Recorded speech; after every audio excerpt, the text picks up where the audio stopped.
এই বাবু দেখ, আর যদি তুই বদমাইশি করেছিস আর আন্টিকে যদি কিছু করেছিস, বাবাকে বলে তোর পিঠে ছাল চামড়া আমি তুলে নেবো। ওমা, আমি বদমাশি করা ছেড়ে দিয়েছি, আর করবো না, তুমি যাও। ও দিদি, তুমি চিন্তা করো না, আমি বাবুকে ঠিক সামলে নিতে পারবো, তুমি নিশ্চিন্তে যাও। আচ্ছা তাহলে মালতী, আমি আসছি, তালা টালা দিয়ে রেখো আর বাবুর খেয়াল রেখো। হ্যাঁ,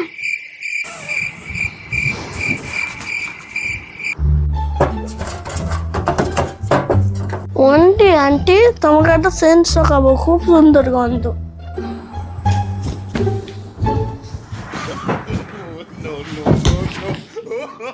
এই ওষুধটা শুকিয়ে বাবা রোজ মাকে ঘুম পাড়িয়ে দিয়ে নাইট ক্লাবে চলে যায়। যাই রিয়ার সঙ্গে গিয়ে একটা গল্প করে আসি। ও বাবা, বাবু এই একে আমি ভরসা করে গেছি আর এ এখানে পড়ে পড়ে ঘুমাচ্ছে। এই মালতী, মালতী, বাবু কোথায় গেল? কোনো ঘুমাচ্ছে, জল নিয়ে আসি, মুখে দিয়ে তারপরে ঘুম ভাঙবে।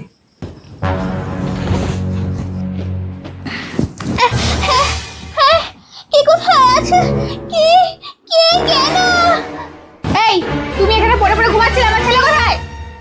আপনার ছেলে না, এই রুমালে করে কি একটা সেন্ট মাখা আমার নাকে দিলাম, তারপর আমার আর কিছু মনে নেই, আমি ঘুমিয়ে পড়লাম। নিজে কাজে এসে নাক ডাকিয়ে ডাকিয়ে ঘুমাচ্ছে, এখন নানান রকম অজুহাত দিচ্ছে। ছেলেকে খুঁজে আয়, তাহলে তোমার কাছ থেকে আমি বের করবো। এ বাবা, এই, আমার মনে